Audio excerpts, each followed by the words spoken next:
제4장 브랜드 아이덴티티. 목차로는 1절에서 명확한 아이덴티티의 명문화로 아이덴티티가 무엇이고 아이덴티티 명문화 프로세스를 공부하고, 제2절에서는 브랜드 아이콘 개발로 브랜드 개성, 컬러 브랜딩, 숫자 브랜딩을 학습하겠습니다. 서론입니다. 브랜드 이데아 이론 IDEA. 강력한 아이덴티티를 구축하고, 아이덴티티의 I입니다. 차별화된 이미지를 형성해서 디퍼런시에이션에 차별합니다. 브랜드의 감성, 에모션을 입혀서 브랜드 아우라를 발생시키는 4가지 법칙을 통하여 체계적인 브랜딩 전략을 제시하는 것입니다. 진정한 최고의 브랜드의 형상을 추구하는 것으로 영원한 그리고 절대적 아름다움을 지닌 브랜드를 만들기 위한 방법론이 바로 이데아 이론입니다. 구체적인 아이덴티티 작업 없이 만들어진 브랜드의 이미지는 사상 누각, 모래밭에 집을 진 것과 같습니다. 첫 번째, 브랜드 아이덴티티입니다. 아이덴티티라고 하는 것은 자아 정체성, 주체성, 정체성으로 성향이나 목표나 의미를 말합니다.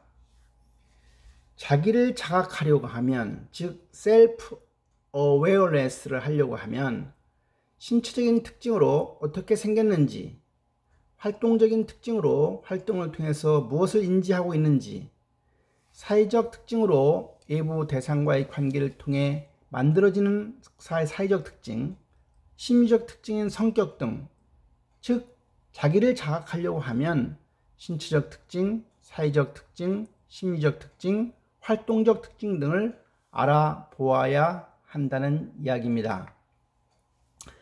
아이덴티티에 대한 이야기는, 즉 아이덴티티라고 하는 것은 거울 속의 나, 타인과의 관계 속에서의 나, 경험의 주체로서의 나와 자기와 경험 객체로서의 나의 관계입니다. 즉 내가 인식하고 있는 나 자신을 파악하는 겁니다. Who am I? 스스로 만든 답안이 그 사람의 아이덴티티라고 정의할 수 있습니다. 생각, think, 행동, act, 반응, react, 이 3가지 요인으로 아이덴티티가 구성된다고 말할 수가 있습니다. 개인 아이덴티티 발전 단계를 보면 자신이 누군지를 지각해서 자신의 미션을 뽑아내는 단계인 자기 지각, 셀프 어웨어네스, 개인이 자신을 어떻게 생각하는지에 대한 평가를 하는 자아 존중, 셀프 이스팀, 자신에 대해서 사람들이 기대하는 가치를 충족시키고자 하는 자기 충족적 예언인 셀프 풀필링이 있습니다. 그렇다고 하면 브랜드 아이덴티티라고 하는 것은 무엇일까요? 브랜드 자산을 유지 강화하는 가장 효율적인 방법의 하나입니다. 단순히 브랜드 네임이나 로고나 심볼 등을 포함한 외형적인 표시에 한정되지는 않습니다. 기업이 고객들로부터 자사 브랜드에 대해서 기대하는 연상들의 총합이 바로 브랜드 아이덴티티입니다. 즉 브랜드 아이덴티티라고 하는 것은 기업의 목표이자 기본 전략이며 고객에게 제시하는 기업의 약속이라고 말할 수가 있습니다. 피에르 버소는 브랜드의 4차원 공간을 설명한 바가 있습니다. 미래라고 하는 것은 새롭게 진화되는 브랜드를 의미하는 개념이고, 과거는 역사와 지속성을 나타내는 브랜드를 의미하며, 내부는 제품과 종업원의 체화된 브랜드를 의미하고 외부는 고객에게 지각되는 브랜드를 의미합니다. 그래서 1상하는 브랜드 의미의 진화와 혁신과 관련된 외부적인 것이고 2상하는 브랜드 의미의 진화와 혁신이 내부적인 것이고 3상하는 브랜드 의미의 개념 정립과 본질적 구현의 내부적인 것이고 4상하는 브랜드 의미의 개념 정립과 본질적 구현의 외부적인 것이라고 구분하고 있습니다. 제품 브랜드 아이덴티티입니다. 소비자들이 제품을 더욱 매력적으로 느끼게 하기 위해서 제품의 특성을 상징화해서 제품의 가치를 높이는 바람직한 집합의 연상인 겁니다. 이를 그림으로 보면 가장 아래의 브랜드 에센스는 브랜드가 무엇을 상징하는가를 짧게 압축해 놓은 핵심 개념을 우리는 브랜드 에센스라고 합니다. 브랜드의 정수, 핵심 아이덴티티는 브랜드의 정수로 브랜드가 지닌 중심적인 가치입니다.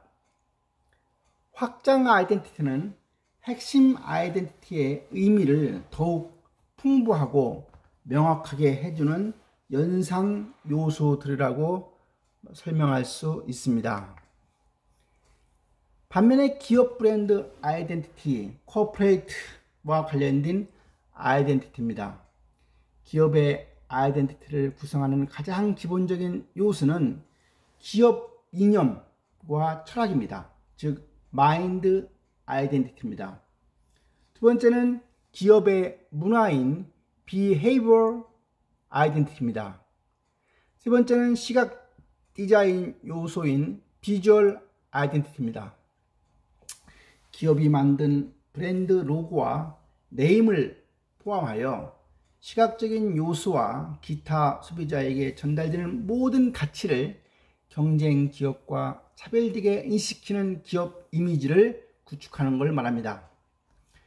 소비자들이 직간접적으로 경험하는 의미 체계인 기업과 제품 브랜드의 동질성, 일치성, 통일성, 정체성, 주체성 등이 결합된 형태의 용어입니다. 아래에 현대와 기아의 로고와 네임이 보여지고 있습니다. 기업 브랜드와 제품 브랜드는 구별해서 인식할 필요가 있습니다. 제품들이 모여서 기업의 이미지를 결정하는 것은 맞지만 이 기업의 브랜드와 제품 브랜드가 두 가지의 정체성이 충돌되는 경우도 있습니다.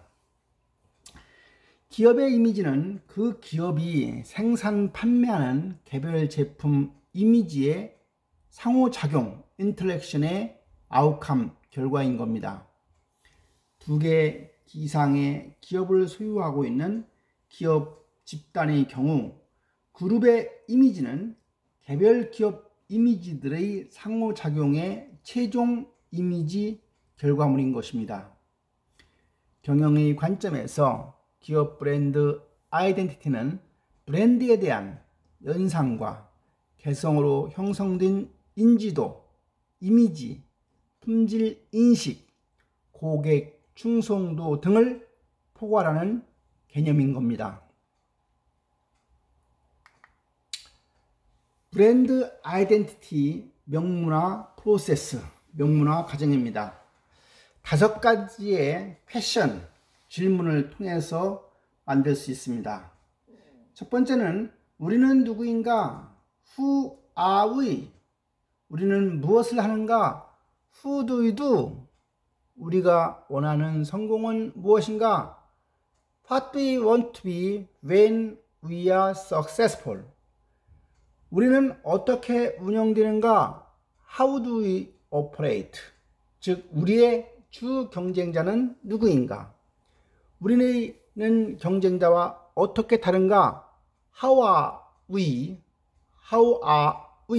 different from our competitor? 우리는 경쟁자와 어떻게 다른가? 즉 5가지의 질문을 통해서 명문화를 할 수가 있는 겁니다.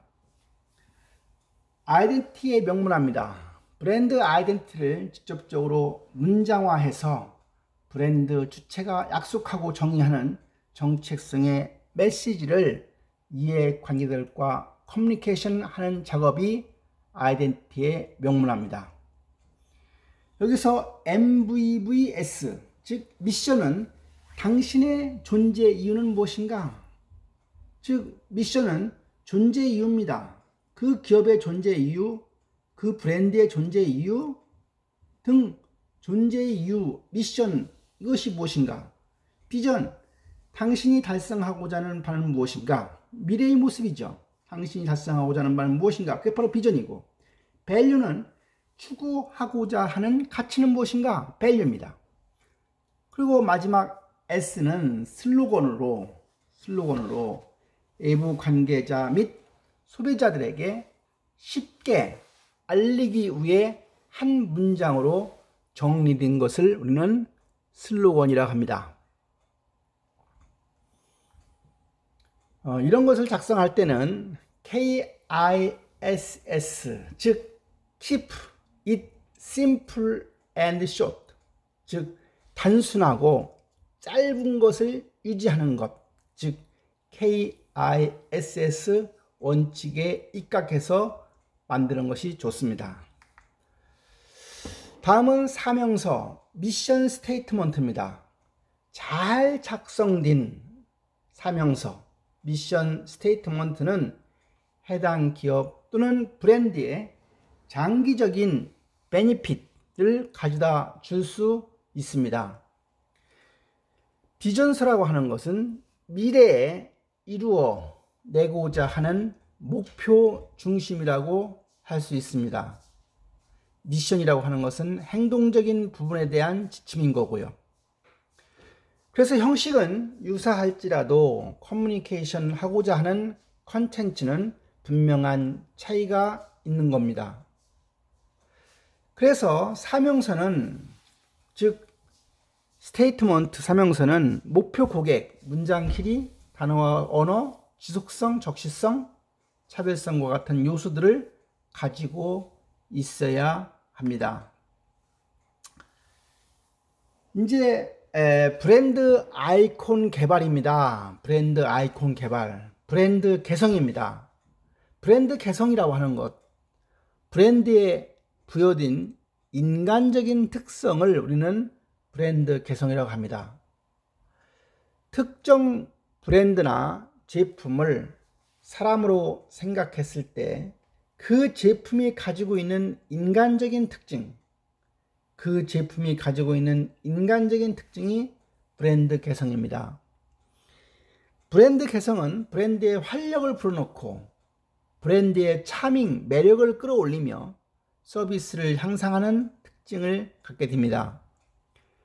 고객과의 정서적 유대를 강화해서 인류 브랜드만이 가질 수 있는 강력한 카리스마의 원천이 되며 특정 브랜드만의 색깔, 즉 브랜드 정체성을 나타내는 척도가 바로 브랜드 개성인 것입니다.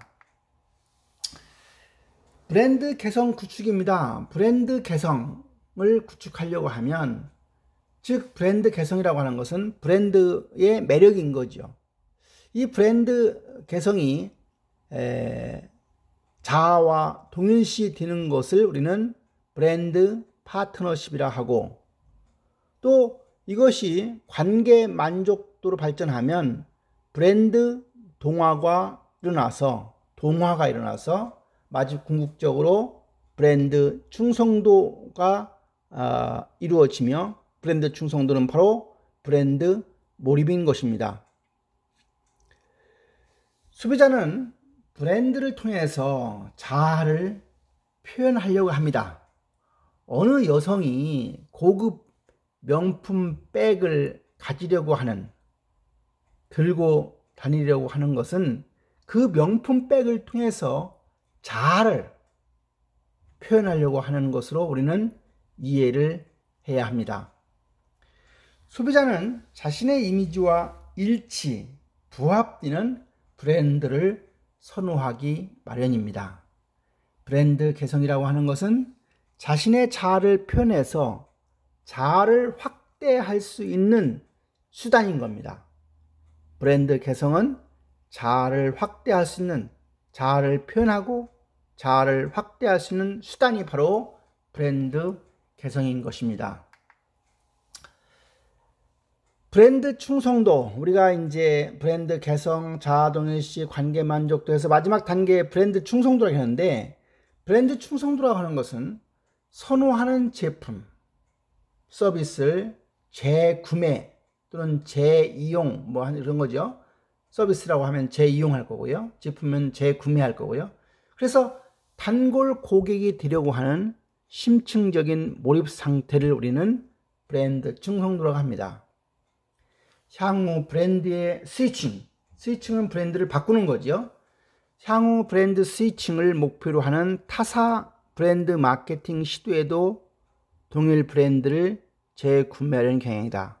타사가 자기네 어떤 사람을 자기네 브랜드 쪽으로 이렇게 바꾸려고 하는 그런 시도에도 불구하고 계속해서 동일 브랜드를 계속 재구매, 재이용하려고 하는 경향이 바로 브랜드 충성도인 겁니다.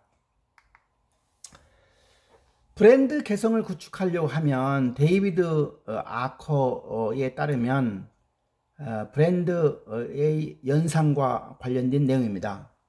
상품으로서의 브랜드가 있습니다. 브랜드 as product, 즉 상품의 범주 속성, 품질, 사용 상황, 사용자 등이 해당되는 것이 바로 상품으로서의 브랜드입니다.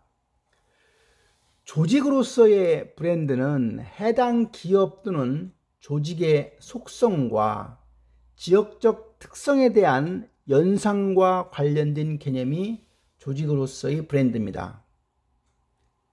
사람으로서의 브랜드는 브랜드 개성에 초점을 맞춘 브랜드와 고객과의 관계를 포함하는 개념이 사람으로서의 브랜드이고, 상징으로서의 브랜드는 시각적 이미지와 브랜드 유산, 은유 등과 관련된 개념이 바로 상징으로서의 브랜드입니다.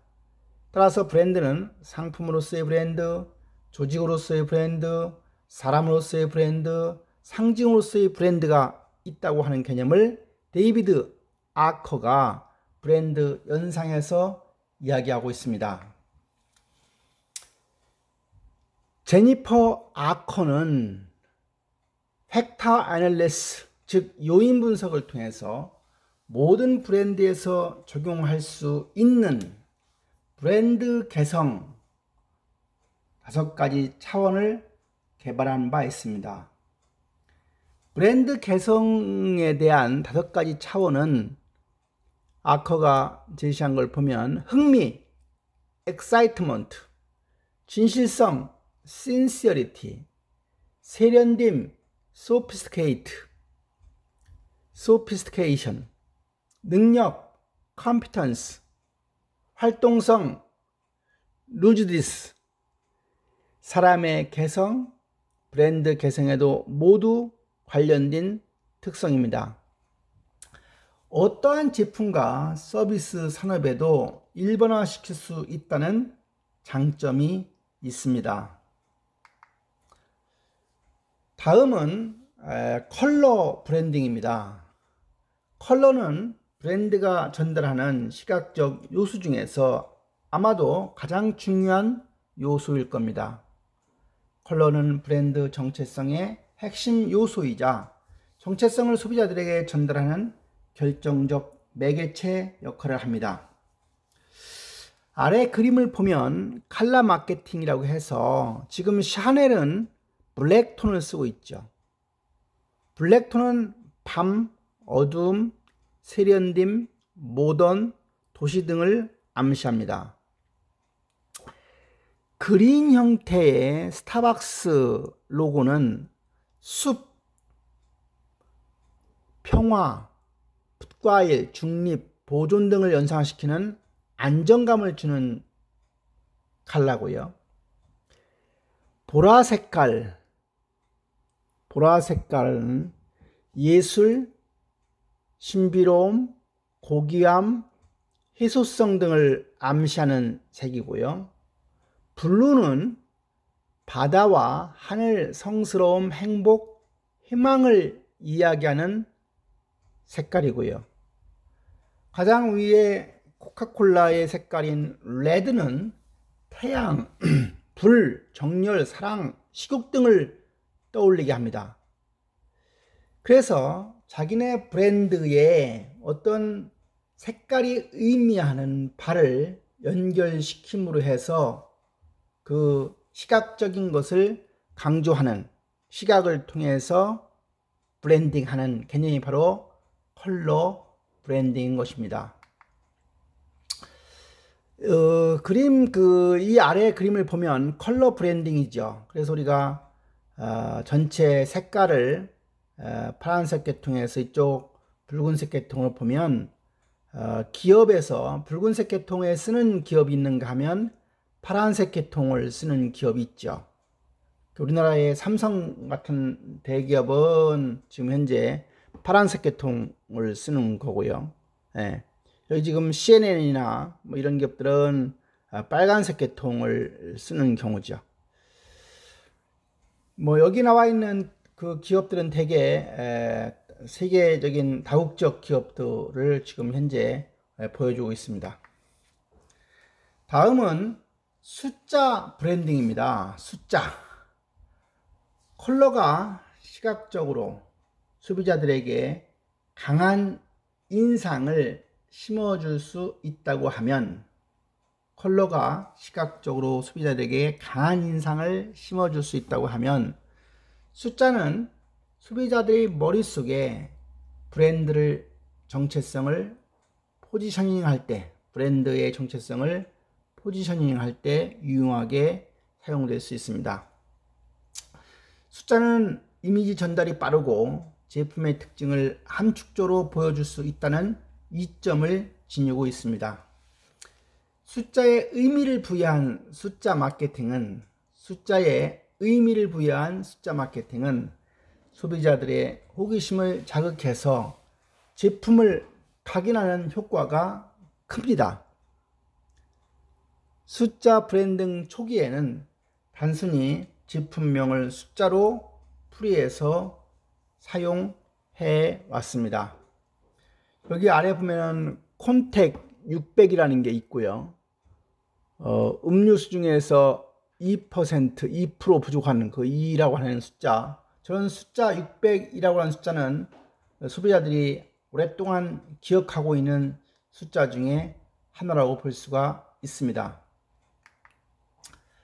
숫자 브랜딩입니다. 지금 여기 보면 여러 가지 숫자가 나오는데 1이라고 하는 거, 1은 처음이고 최고이고 유일무이의 숫자의 의미를 갖습니다. 2라고 하는 숫자는 여성을 상징을 하고요, 연인과 결합, 합의, 이런 개념의 의미를 갖는 것이 2라고 하는 숫자입니다. 그 다음에 4라고 하는 것은 안정감을 이야기하고요. 우리가 책상에 다리가 4개, 3개, 2개는 쓰질 않죠. 3개인 경우는 쓰기는 쓰지만 4개가 될 때 가장 안정감을 갖기 때문에 4라고 하는 숫자는 안정감을 표시하고요. 6이라고 하는 숫자는 이게 뭐 종교와 관련되어 있다고 하는데 악마와 안전수, 이런 의미를 갖고요. 8이라고 하는 숫자는 무한, 힘, 통제, 제어, 이런 의미를 갖고요. 9라고 하는 숫자는 많다, 새로운 시작이다, 이런 의미가 있습니다. 나라마다 또 좋아하는 숫자가 있습니다. 뭐 중국 사람들은 8이라는 숫자를 좋아하고요. 우리나라 사람들은 7이라는 숫자를 좋아하는데, 7이라고 하는 숫자는 완전, 책의 만남의 숫자를 의미한다고 하고요. 그래서 우리나라에서 만드는 그 손톱깎이에 우리가 777 7자가 세 가지 있는 요 손톱깎이가 그 대전에 있는 업체인데 비교적 상당히 그 777이라고 하는 숫자를 통해서 기업의 브랜드를 상당히 강력하게 구축하고 있는 기업의 예가 되고요. 5라고 하는 숫자는 만남, 결합, 인간, 신체, 감각, 방어라고 하는 의미를 갖는 개념으로 대표적으로는 우리가 기아 자동차의 K5, 그 다음에 르노 삼성의 SM5라고 하는 이 숫자는 그 만남, 결합, 인간, 신체 이런 의미를 갖는 의미로 5라고 하는 숫자를 가지게 된 거죠. 그 다음에 3이라고 하는 숫자는 조화롭게 완성된 수, 3의 일체 해서 여러분들 껌 중에서 자이로톨 껌이 333이라고 하는 숫자를 갖는 건데 그런 3의 의미를 가지고 그런 숫자를 쓰는데 그런 개념들이 바로 숫자 브랜딩이다. 이렇게 설명드릴 수가 있습니다. 이렇게 해서 교과서 4장 브랜드 아이덴티티 내용을 마치도록 하겠습니다. 수고했습니다.